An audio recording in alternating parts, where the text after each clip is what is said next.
Morning, day 2. Me and Caleb about to hit it.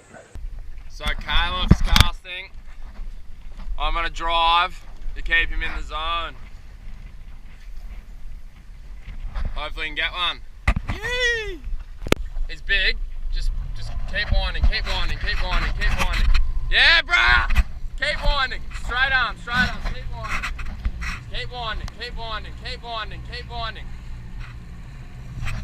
Wind. Don't go too tight. You're right. You got him out. You're right. Yeah, dude. You want the gimbal? You're right. Woo! Caleb's on. Yeah, in the crab, eh? What's about the crab? Yeah, dude. He's not massive, but he's a GT. Yeah. Woo! You're right. I'm just gonna keep taking it out a little bit, away from him, and I'll try and keep him away from underneath the boat for you.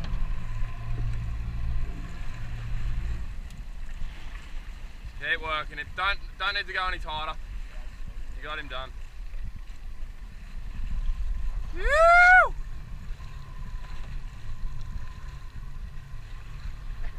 Yeah, how's it? You think you weren't hooked up, eh? And then boom. Okay. Nice. You!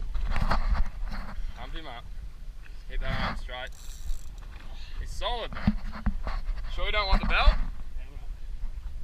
Just keep pumping him up. Keep the tension. There he comes. Oh, he's good. Caleb on the board. Just turn. Yeah, that's it. You! Yeah, brah. Big! On the pop. On the reef's edge, mate. Alright, when you're ready. Oh, maybe hold him in the water. If you can. Oh, if I can. Can you? No. Boat's a bit high. Yeah. Yeah, push him this way, He'll be right, he'll swim. Oh yeah. There he goes. Yoo! Yeah. Nice one, man. That time. Feeling good. Later. We've been casting, or Caleb's been casting all morning. Hadn't even seen one, and then all of a sudden, in the crab, boom! The crab. Big! There's gotta be a fish there.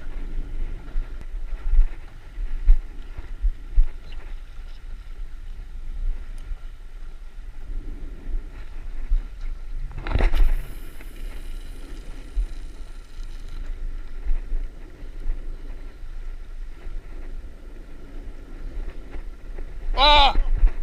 Yeah, he's coming up. Yeah. Big fish.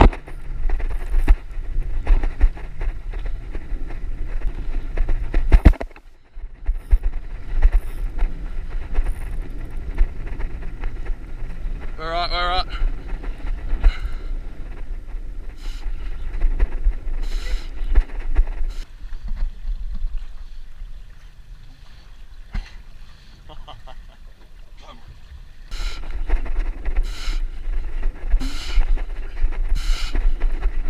Come on.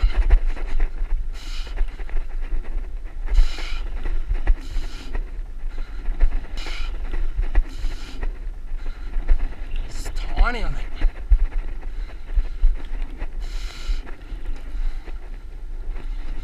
Woo! Keep reversing. Just keep the line away from under the boat here. Like fast.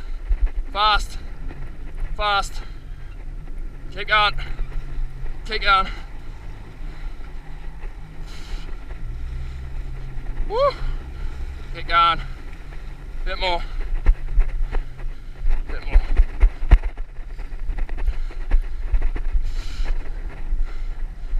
Woo! Bit more.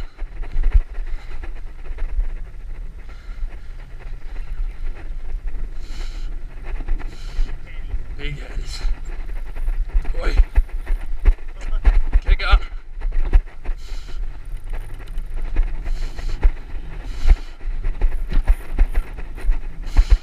I'll do.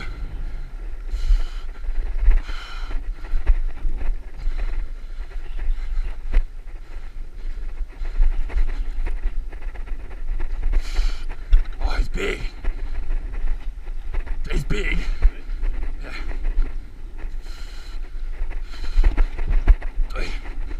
He's solid, man. Yeah. I think he swallowed the lure. Yeah. He's big. He's bleeding really heavy. Put that camera down and grab his tail. He's bleeding so much, it's really bad. That's a skitsy fight. Grab his tail, man. Got him? Grab the leader and then pull the fish towards you. Just grab him. Got him? Wait. Wait. 3, 2, 1. Yeah, he's big. He's big. That was the skitsiest fight, man. No drag, just like... No drag. It's because he's hooked so deep. I'm a bit worried about how much he's bleeding. It's pretty heavy. Biggest one so far. Check him out. He thing inhaled that popper, man.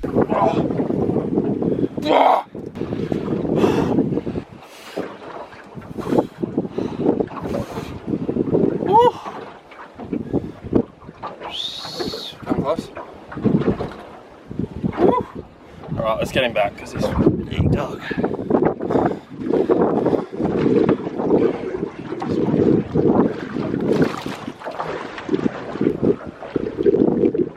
Can you see? Yeah. Come on. Bleeding a bit, but you've got to be tough. Come on, buddy. Don't die. Come on. So you want a big water. Bloods. Yeah, he's bleeding a bit, eh? Come on. I'm sure we'll be fine, but... Come on. Keep, mate. Okay, so I've been arming and ahhing all week whether to do this or not, or to even use this footage because it's pretty... I don't know, it's just a heavy thing that is, in the end of the day, it's the brutal reality of fishing, and it's what can happen, and it's not something you want to happen at all.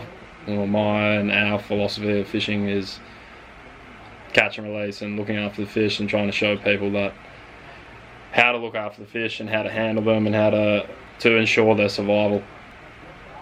Yeah, this is something that for me personally I found pretty heavy because like GTs are my favourite fish in the world, and yeah, the last thing I ever want to see is one die from me catching it. For my enjoyment, the fish dies.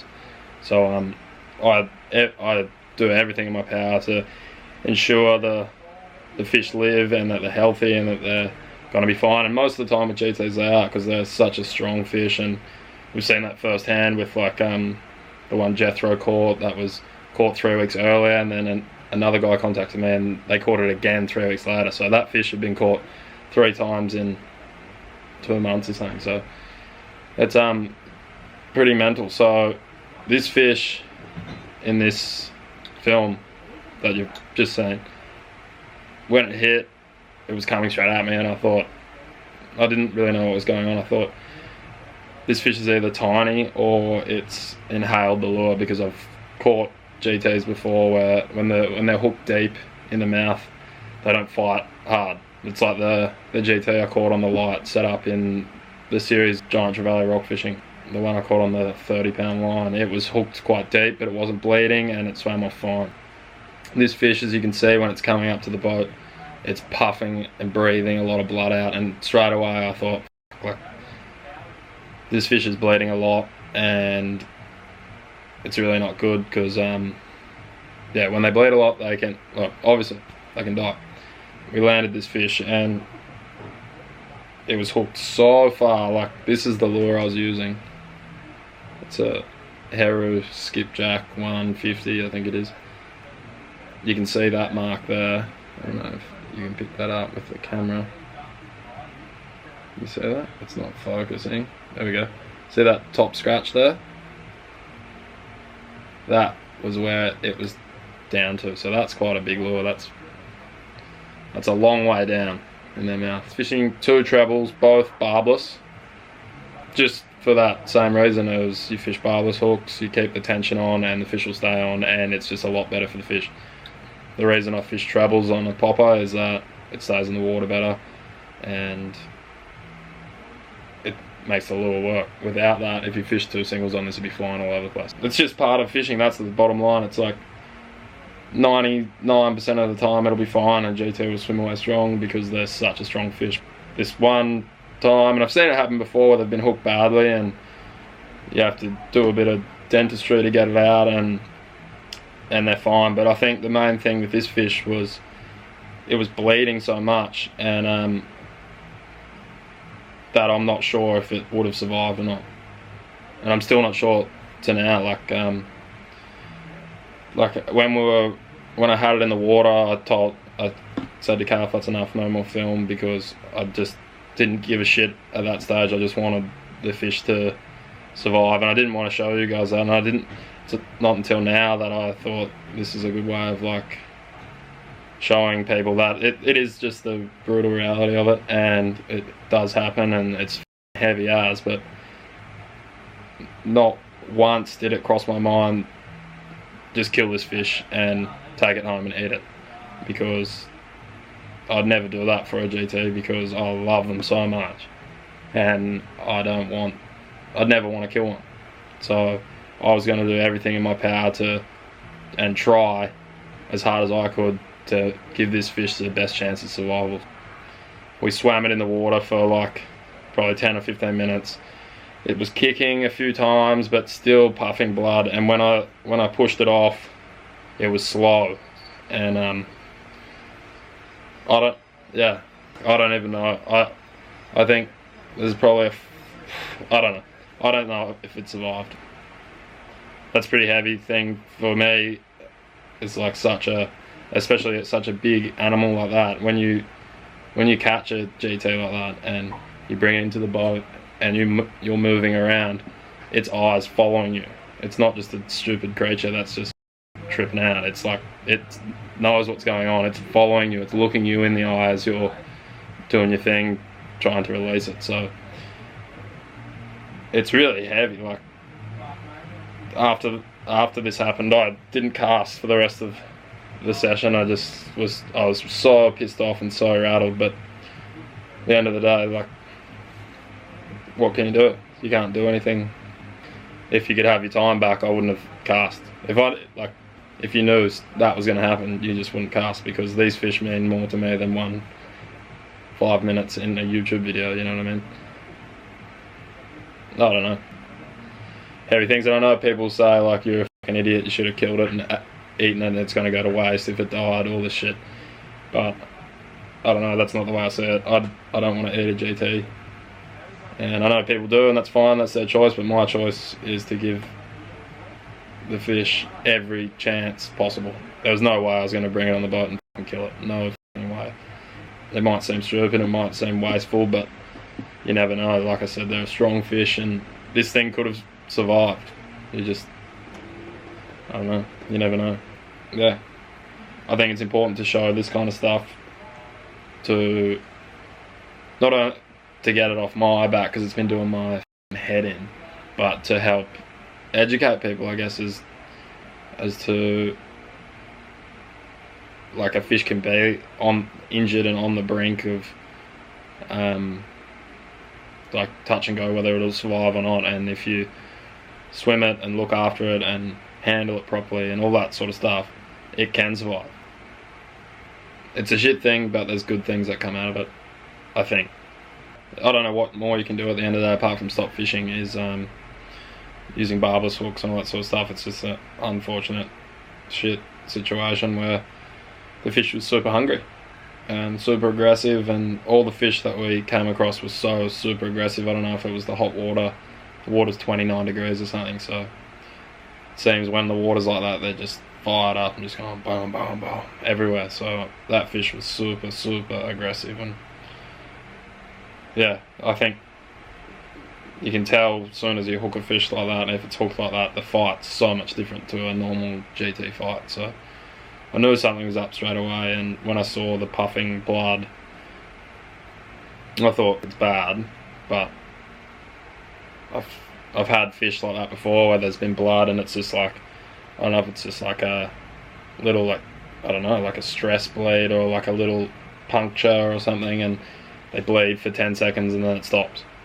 But yeah, this one was it was bleeding heavily. Not when it came into the boat, which is when I thought maybe it's alright. Maybe it was just one of those little bleeds, and I held it up for photo, and it wasn't until I put it back in the water that when it started breathing the water again, you could see the blood coming out again, and that's when I thought, this is pretty bad. Hopefully it's still out there, and like I said, I know some people write me off for this, but whatever. It's the real shit that happens, and it's part of fishing. It doesn't happen every time, but if it happened every time, I wouldn't fish for them. But yeah, it's the reality of it, and yeah, I just wanted to give that fish the most chance of survival it could get, and there was no way I was gonna brain spike it or whatever and chuck it in the esky, because they're such a special fish for me, and they're a fish since I caught my first big fish, first big GT. I'd go for a couple of weeks without fishing for a GT and it fully does my head in, and I get itchy and angry and pissed off because all I want to do is go and catch another one, because it truly is the cyclist scariest, most exhilarating form of fishing you can do.